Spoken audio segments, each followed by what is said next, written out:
What I can do you for? Well, just wanted to engage. Like you've been discussing few subject matters today. I suppose one of them being the marriage thing, the bondwoman thing. Well, you're Quran only too. You don't take from tafsirs or hadiths, so you can interpret that verse however you want, which you do anyway. You interpret the Quran your own way anyway. Like, so if that's how you, I mean, interpret the Quran, that's what we are supposed to be doing, I suppose. I mean, the Bible, the Quran, these are teachings from Almighty God, and we are supposed to be understanding them from what God wants to understand, like not necessarily being dependent on other people who may have done mistakes, who may have contextualized it in a different way, according to their preferences and stuff like that. Everybody can make mistake. People do make a mistake.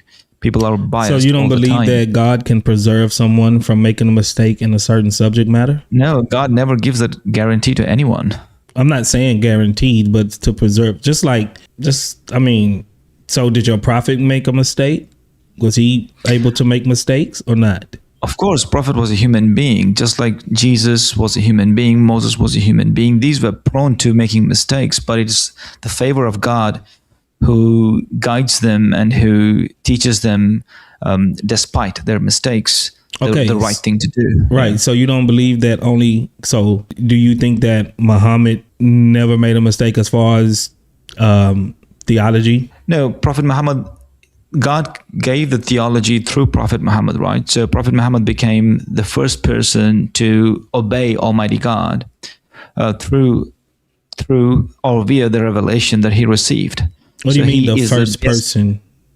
Sorry? What do you mean the first person? Because there's other prophets in your religion. During that time, when I said that, I mean during that time, during his time, during the revelation of the Quran. Right. So he becomes the first person as a result of the revelation that he receives, and he does his best, which God approves of in the Quran. God says you're the best example because he practiced those teachings in the best manner possible by a human being. So what about the people that learn from Muhammad? You don't think Allah could have preserved his, because they the ones that actually transmitted the Quran through the oral recitation from your prophet. So do you think they was infallible in regards of transmitting your Quran, or are they only infallible in a different way outside of your Quran? I mean, all people are fallible, including the companions of Prophet Muhammad and including prophets, because prophets are human beings. I agree. But as far as the revelation goes, with the Quran in specific, there is a verse in the Quran where God sort of guarantees the protection of the material that he gave to Prophet Muhammad, right? So even if the companions may have had variant readings because of a number of different reasons. One of the reasons could be, some people would have had difficulties pronouncing some of the words, so they might have used synonymous usages and stuff like that, despite the fact that those things were possible through human beings. What does happen in early Islam is the standardization, which is a process of documenting the revelation. And during this standardization, the Quran is collected by the will of God. So the will of God proceeds and to make sure the revelation that he intends for human beings is collected and standardized. Okay, let me get this right. Yeah. The oral recitation that came from your prophet was passed down to other Sahaba and to, generations after him, even though they might say words not exactly how the previous generation said them, but they're at least synonymous in a sense, then that message is preserved to the following generation. That's what you're trying to say? No, during the time of Prophet Muhammad, when he was alive. So when the Quran was being recited and the audience heard it, right? So the audience, obviously people are people, and not everybody has the same sort of capability or talent And some of the people may have found some certain words difficult to pronounce, and they might have used synonymous terms. All of those, like for example, I'll give you a beautiful example. Like I teach the Quran to my little kids, and I also make them write the Quran, right? So at the end of the day, they are making mistakes. And if they collect all those writings of theirs, and when they grow up and they call that book a Quran on their own authority, it would not be the case, right? But they did not do those mistakes out of ill will, but they just happened because of them being human. But what does happen in early Islam is this. There is an effort made by the companions of Prophet Muhammad to standardize the text of the Quran. And we have that text in Hafs format. I understand. Yeah. So is there a possibility that it's not verbatim, as most Muslims say, the verbatim speech of God, once it get transmitted from one guy to the next guy to the next guy, even though the message as a whole is preserved, but it's not verbatim what Muhammad was given? Because people are fallible and they can make mistakes. That doesn't mean that they're wrong in a sort, but as long as they preserve the message and people get the perfectly preserved message of the Quran, then there's no problem with it. So it's not the verbatim speech that was passed down. It was just the message, the preserved message of the Quran. Well, the sharp answer to that question would be, I believe the preserved Quran, which is the Hafs in the Qurayshi dialect, is the verbatim. Okay, although I would be open to the possibility of, elements which I think is very borderline thing. Like the Quranic text itself. When I've read the Quranic text for a long time now, for 20 years, and I don't personally find any noticeable elements where there can be some form of suspicion that something might have gone wrong, or there might be some vowels missing, or there might be some words missing, or there might be some synonymous usage outside of the norm. But in my personal studies of the Quran, I have to yet see or encounter such a thing, right? So I haven't really found anything where I could place certain verses or certain passages in that suspect area. But you read one recitation of the Quran. You read the Hafs, but there's the Warsh, the Duri, the Kalun, all of these correct. Other ones that. So would you say all of these, even though there's differences in between the recitation of the Hafs, there's still one Quran? No, I wouldn't say that. I wouldn't say that. So there is multiple different Qurans. What I say is the Quran that was given in the Qurayshi dialect, the dialect of the tribes in Makkah at that time. So that is the Quran which is preserved as Hafs document, right? So that is the standardized Quran which is preserved by Almighty God for the people. And you have these other Quranic recitation traditions from Morocco or from different parts of the world. They have been subject to the dialects of people, right? So, but they had these other recitations before the Hafs. The Hafs didn't get standardized all the way around until 1924.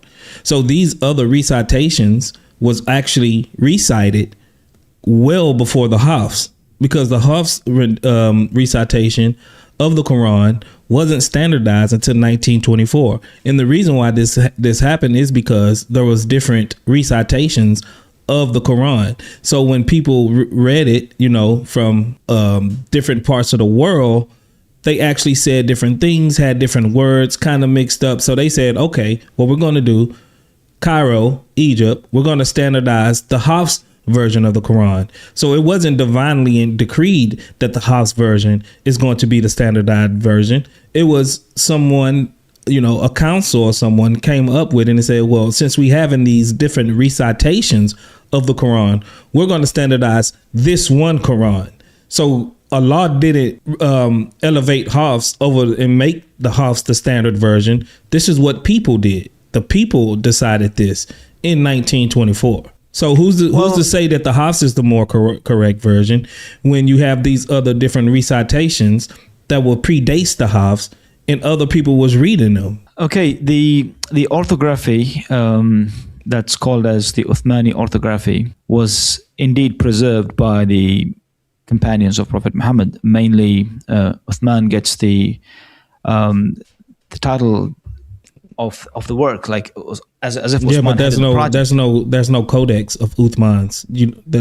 We don't have a Uthmanic codex manuscript. No, the orthography, the writing style of the text is called as Uthmani orthography. Okay, but I'm saying but the writing style, we don't have a text to say what's the Uthmanic orthography really is, because there's no Uthmanic codex to evaluate what the orthography really is that goes back to Uthman. You can imply that Hafs recitation goes back, and if you want to say oral tradition and such like this, I'll have no problem with oral tradition, but we can't definitively say that the orthography of Uthman is the Hafs, because we don't have Uthman's codex. Yeah, the bottom line is this. Like, have you read the work? I mean, have you heard him speak? Like this guy, he's called as Margin van Putten. Have you heard him? He's a linguist who does a lot of research in early Quranic manuscripts. No, I heard of the name, but I haven't read none of his works. Yeah, so his conclusions are this.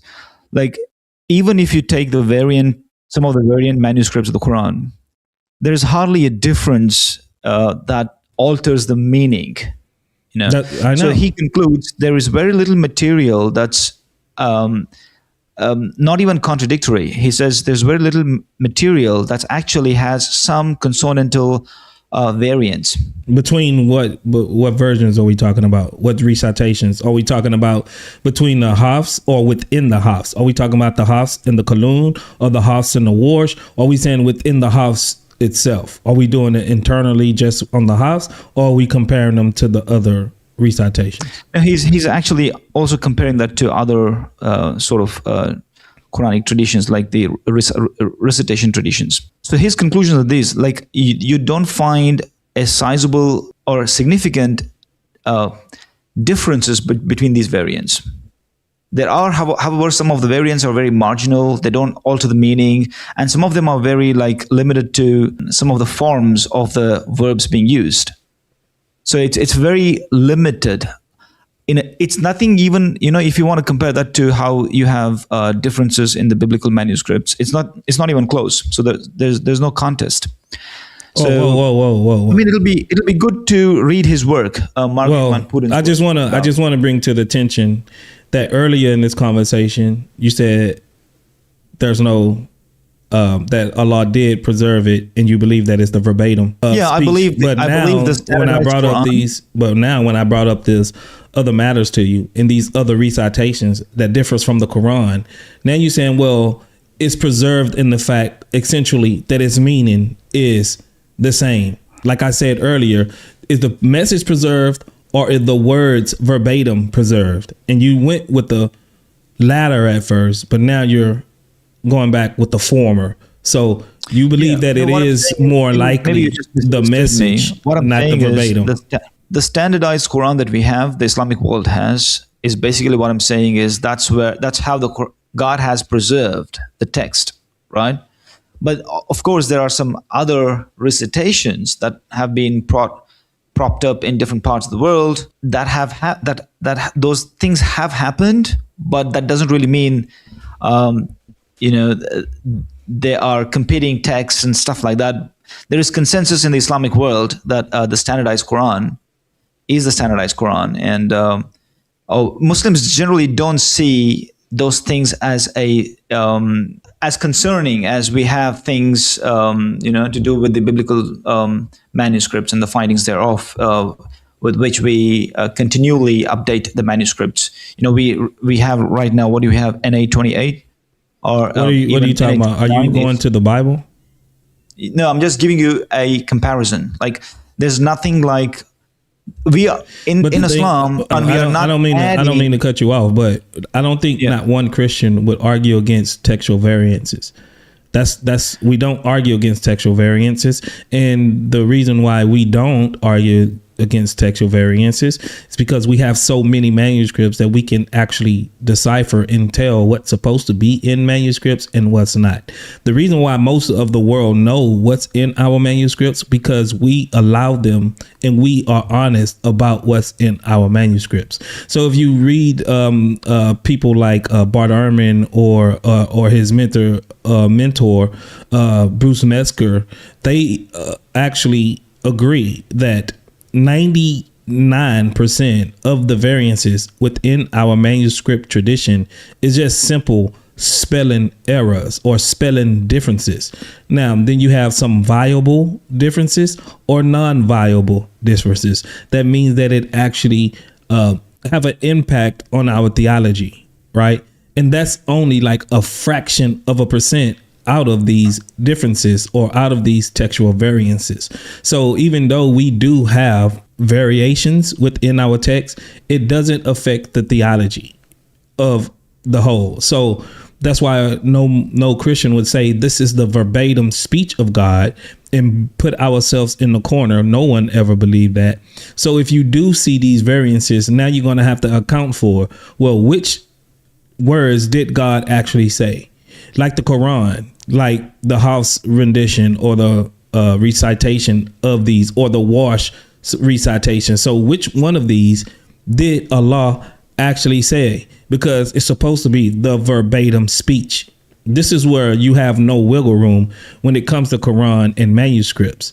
So we don't have that problem. Theologically implications, we don't have it. It's only like a fraction of 1% that would even come remotely close to impacting our theology. 99.5% correct. I have no problem with it. Yeah, look, I mean, I've been Muslim all my life, and I've studied the Quran. I have not personally encountered things of this nature, like there must be some sort of manuscript that has a variant reading that sort of impacts the doctrines of the Quran and Islam.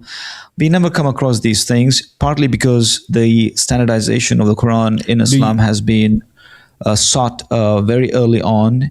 And the text has, I mean, you did mention 1924 as a date when it was standardized, but that might be a very erroneous oversimplification as a argument against the Quranic preservation. But if you go back to Islam, Islam has been found in several different countries.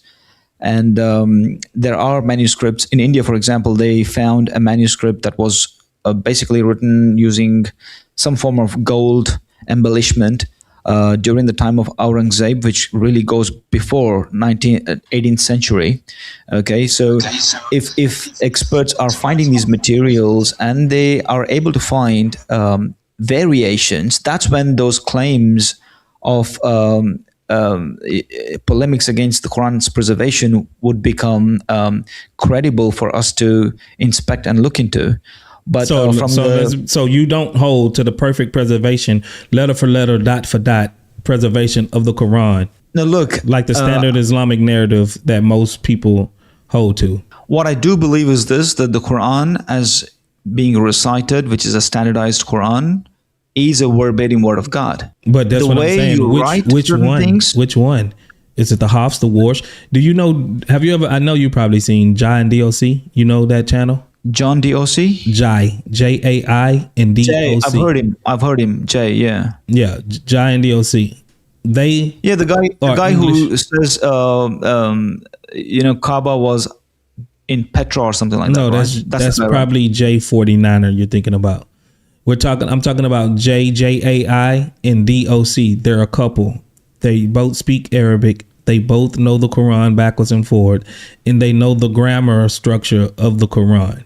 And they go through this and they compare these Qurans, and they do have theological implications up to 30%, if I'm remembering correctly, of that these theological implications of the different recitations have. Like, I can't think of the verse off the top of my head right now, but if you miss a prayer or something, then you must go and feed the poor, right? But one says you must feed a person. The other one says you must feed people, plural. So which one do you know to be forgiven for your sin? Is it a person or is it people in plural? So if you have a different Quran that says people, right, and then the other one says person on the other side of the world, then you don't know which one Allah actually said, because now you don't know if your sins are actually forgiven. This is a deep theological implication of the different recitations of these Qurans. So yes, they are viable and they do contradict. Like one says Allah wondered why they mock. The other says Muhammad wondered why they mock. Now, which one is actually correct? Do Allah wonder or do Muhammad wonder? Now, the theological implications of Allah wondering is that Allah is not all knowing, and now he's wondering certain things. So that's the theological implications. And there's plenty more of them. I just wasn't prepared to have this conversation. But if you look at the JAI and DOC, their YouTube, they have call-in streams. You can call in and they'll run you through it. No problem. So from which recitation do those differences that they are pointing out between the Hafs and the Warsh? Yeah, like I'm telling you certain things that maybe you're not paying attention. What I'm saying is the Qurayshi standardization process of the Quran is widely acknowledged in the Islamic world as the standardized Quran, right? So the faith that this Quran is where God has done preservation through the caliphate of early Islam is the most important factor in this. Like, you do have fringe regions, like for example the other recitation Warsh, I think it's from African continent. You can imagine they were not Arabic speaking peoples at that time, so they could have developed an oral tradition with slight variations of the verbs. So differences could have been found because they were not native Arabic speaking people. So why standardize these versions? The consensus in the Islamic world is that they have the standardized Quran that came in 1924. And spread across the world, both in Shia and Sunni Islam. That only started in 1924, though. It just turned 100 years old. Look, that's the standardized version. That's an erroneous claim. No, it's not. What I'm saying is, it's not erroneous. You can look it up. No, what I'm saying is this: like in India, for example, you had these Mughals who wrote the Quran. Like, for example, I gave you the example of the Aurangzeb manuscript being found in Hyderabad in India. If you could pick that manuscript and then demonstrate differences with the 1924 Quran that you assert or claim to be having standardized in 1924, then your assertion would become credible. If you cannot do that, then there's pointless just keep asserting 1924 Quran. I'm just giving you the historical narrative or the evidence that this is when Hafs got standardized in 1924. I didn't say that it didn't exist before then. I never said that. I said this is when it got standardized because other parts of the world had different recitations. So the problem is which one did Allah actually speak? Because if you see these different recitations, right, but amongst all of these Qurans in different parts of the world, and because like you said earlier, you wouldn't say it's one Quran. Now you would say it's different Qurans. So there's different Qurans. I'm not saying that. I'm not saying there are different Qurans. You admitted. You said that earlier. Peoples who are not native speakers could have had some forms of the verbs altered. That's because they were not native speakers, or they could not speak the dialects properly, or the various reasons.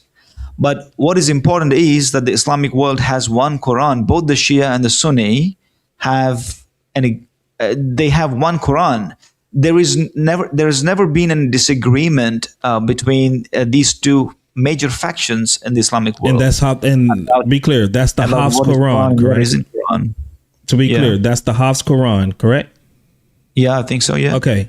So if these other people are reading these different Qurans, are they reading the Quran? Of course, yes. So there is more than one Quran.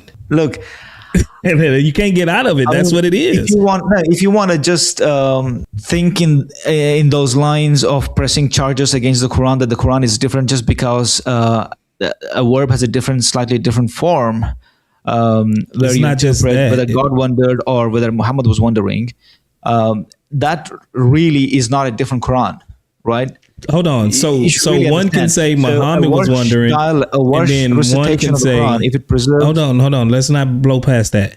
So one can say Muhammad is wondering, and then the other can say Allah is wondering. So, but that's still the same Quran. No, I'm not saying that. Look, you got to pay attention. You got to be open talking to the at this point. I just said word. I gave you a beautiful example. I did say to you that I make my children write the Quran, right? So they do document the Quran. And when they grow up, it's a book. If they assert this is the Quran, that would be erroneous, because there has been a process of standardization, and we have to follow closely with the consensus of the Islamic people. Okay, that's what I'm asking you. I'm asking you. God works through people, right? Prophet Daniel, that's what I asked you before. If the standardized version of the Quran is the Hafs version, that's the one true Quran. That's the standardized Quran that most Sunnis and Shias agree upon. If you have these other Qurans out there that other people read, are they reading the one true Quran? Yes or no? Look, I would still say yes, but I would emphasize that for them to transition over from their recitation. I'm not in favor of embracing all of those different recitations, even though that's been Islamic tradition for a very long time. Why not? That I'm not in favor of keeping the tradition alive. I'm in favor of having them migrate to one standardized recitation. But according to you, they are still reading the Quran, even though they have different recitations, even though they have different words, even though they have contradictory elements between your standardized version and also their version. They're still reading the one Quran according to you. So why not acknowledge that they have the Quran? I don't see those differences. I do not deem them to be. That doesn't mean they don't exist, Prophet Daniel. I don't deem them to be consequential. Well, this is if you haven't read them or seen them, of course you're not going to deem them consequential because you don't know them. You haven't read them. You haven't seen them. But the world is bigger than just Prophet Daniel. I'm not going to lie. This is one of my biggest frustrations with you. You believe that your interpretations, your knowledge of what you have about certain subjects is the end all and be all. It doesn't work like that. You have to open up and be receptive to other things outside of your knowledge, because you just admitted earlier, men are fallible. You can be fallible in your way of thinking, unless you believe that your way of thinking is infallible. Do you believe your way of thinking is infallible, contrary to the rest of the world? Obviously not. Okay, so that's what I'm saying. Leave yourself open to be not so rigid, right? And be able to progress and bring other things in that you are not familiar with. You have to leave yourself open to that. I'm open to the possibility of diversity and all of that sort of stuff. Even in religion, people can have different opinions about certain passages and everything. I mean, no problems. But what I'm emphasizing is the fact that we do have a standardized recitation. acknowledged by the two greatest factions within Islam, and these factions go back to very earlier times, in mid 7th century. So these are the earliest factions in the Islamic world, but they both have an agreement on what the Quran is. But we do have these recitations that have come about because of the geographical disconnect and language disconnect, and there's lots of contributing factors which have given rise to these different recitations, which I don't believe is. So why don't you condemn them and say they don't have the Quran then? But No, you won't I do think that. You won't say that because you believe in your standardized version of the Hafs, and you believe that is the one complete Quran because everyone agrees on it. So why don't you say that these other versions are not the Quran? Because you're saying it in one breath, you're saying it, but in the next breath, you're saying, no, I'm not really saying that. But that's what you're saying. No, the reason why I do not say it with your chest, Daniel. Go ahead and say it with your chest, brother. Say it with your chest. Go ahead. Be a man. Say it. They don't have the one Quran. The other versions are not the true Quran. Go ahead. Bro. I'm with you. Come on. I'm your support system right now. Say it with your chest. Brother, let me speak, please. Come on. I want to hear you. The reason why I'm saying that I will not say that they are not the Qurans is because these differences are non-consequential. They are not contradictory. I never deemed them to be contradictory. You haven't read them. You already admitted that. No, I just heard one of the biggest ones that you said. Whether Allah how you know I'm not lying? Or how you know Allah is wondering, or whether Prophet Muhammad is wondering. But how you know I'm not lying about that? Ones, right? How you know I'm not lying about that? I could be lying about that. I think I saw that in different videos about the verb ajabta and. Okay, that's what I'm saying. I don't think you can actually have a well-informed opinion on it until you actually did the legwork. You can't say that's inconsequential when you never did the legwork on it and you never actually went into it to study it. I think by you saying it's inconsequential is disingenuous, and then it's like you're sticking your head in the sand and you don't want to see it. So if you're going to give an informed opinion about it, I think you should at least look into the fact and give its due credence to actually see, do this hold any weight? But by you saying it's inconsequential because you haven't read it, that's not a real genuine position to have. Just being intellectually honest with you. Until you can do it, until you looked into it, then I think you will have a more informed opinion on it. Now, you can still come out on the other end saying, I think it's inconsequential, but you still would have to at least do the legwork and do the studying on it to give that informed opinion before you just say it's inconsequential. I think that's very disingenuous. It is not disingenuous because I'm quoting an expert here who does this as his daytime job. Margain van Putten, you have to really listen to him, right? So you might argue. How you know he's telling the truth? You haven't read it. But Daniel, how do you even know he's telling the truth?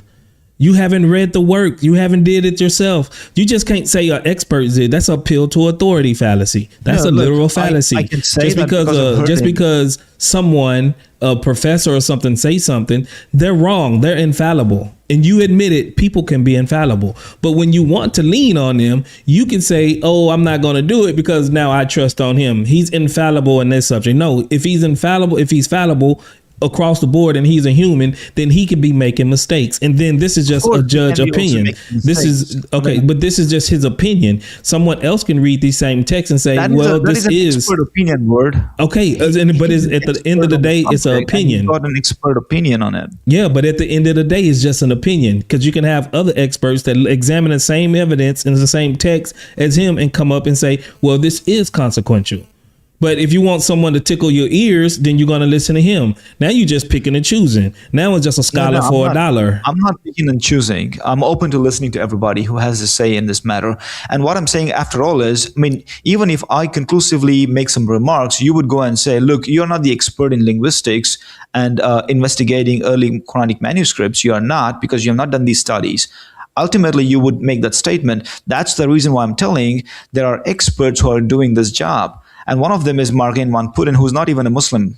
He's not even a Muslim, all right? And I think he's not even a believer. I think he's more towards agnosticism and things like that. I don't know his beliefs to be sharp and technical, but he's not a Muslim clearly. All right, I know that much.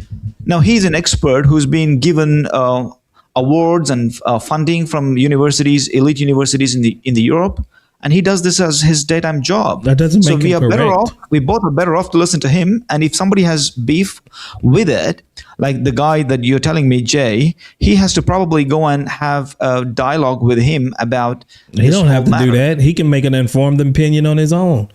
But Yeah, of but the course thing he can. is, but the He thing can, like, is, but the thing is, the difference with you and Jay or Jai, his name is Jai and DOC.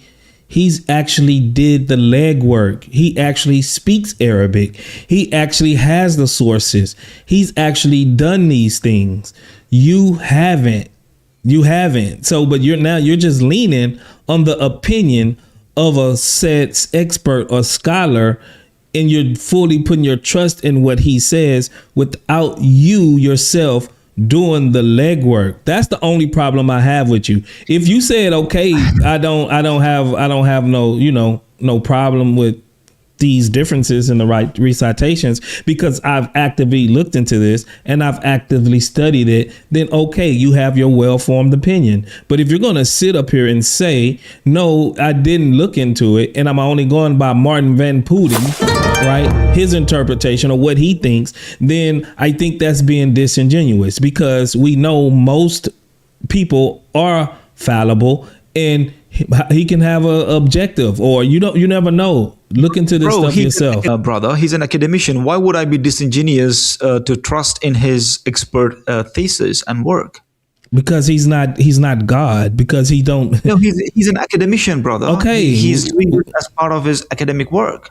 Okay, that's fine, but that don't mean I have to take everything that he says gospel. Yeah, he could be wrong. I'm open to the possibility that he could be wrong. He could be wrong. I'm open to the possibility that he could be wrong. I'm saying that to you.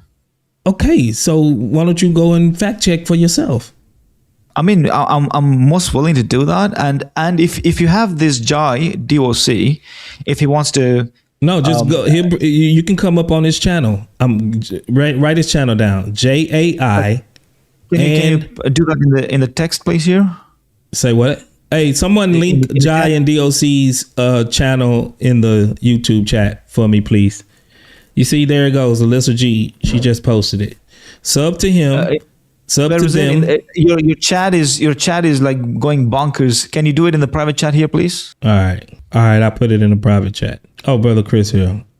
I was about to go back on TikTok, but yeah, Jai and DOC Reloaded. That's them. They have call-in shows. They bring up Muslims. Pretty sure he'll have you up there and tell them you want to go over the different the Kirat and Arus and the significance and the meaning of them, and just hear him out. And then he can lead you to more sources, right? And then you can do your own legwork on it. Yeah, sure. Thanks for that word.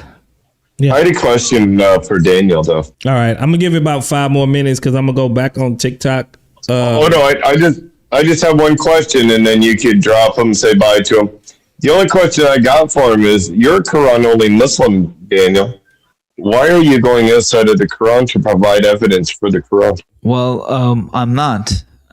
I don't do that. You've been doing it the whole life with the Word&I. Well, look, that's a necessity when you're discussing about manuscripts. Obviously, you're going outside of the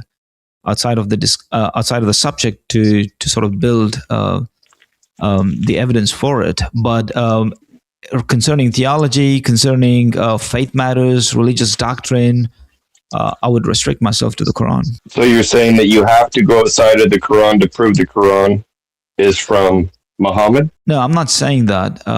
When you're talking about the Quranic manuscript and its preservation, obviously you're not limited to one manuscript, right? And it would be unfair if I did that. Well, it's you're saying that no, I don't have to do that, but that's exactly what you did this whole time. You went to Martin Van Putten, the scholar that went through the manuscripts to identify the textual variants within each of the manuscripts. But Martin Van Putten doesn't discuss the different qira'at. The qira'at differences are discussed within the Islamic literature, within the hadith, within the writings of the Islamic scholars and things to this nature. So that's where, like, when you started talking about the Hafs, the Warsh, the Kalun, the Khalaf, and the other recitations, the problem is with you, Daniel, is you can't go outside of your Quran to provide evidence because you're a Quran only Muslim. Why are you going outside of your Quran? You did it the whole time you've been on the stage. Yeah, that's what I told you. I mean, if you followed me correctly, I'm not in favor of these different recitation traditions being there. I mean, although they've been there for the entire Islamic history, I'm in favor of getting rid of those other recitations of the Quran, right? But who are you to say that? So you don't believe that they have the real Quran? That's what I've been saying. My position, because I believe the Quran was recited to the Qurayshi people, and it should be read and recited. How do you know? Just wait. How do you know? What do you mean? How do you know? The Quran obviously wasn't recited in Morocco. Or how do you know that it was? How do you know the Quran was? How do you know that the Quran was recited to the Qurayshi people? Well, if you don't know that, then there's no point talking to you, because you can't be that absurd. So you don't have evidence. You can't really be that absurd and still believe that you can have a very constructive discussion about a subject matter when you don't really believe the subject matter to begin with. Well, the problem is that you're a Quran only Muslim. So where in the Quran does it say that the Quran was revealed to this nation? Well, look, I understand some of you doing this polemics and apologetics from the Christian point of view, who argue very literally about certain things. You're being very literal, and when it's convenient, you avoid being literal, right?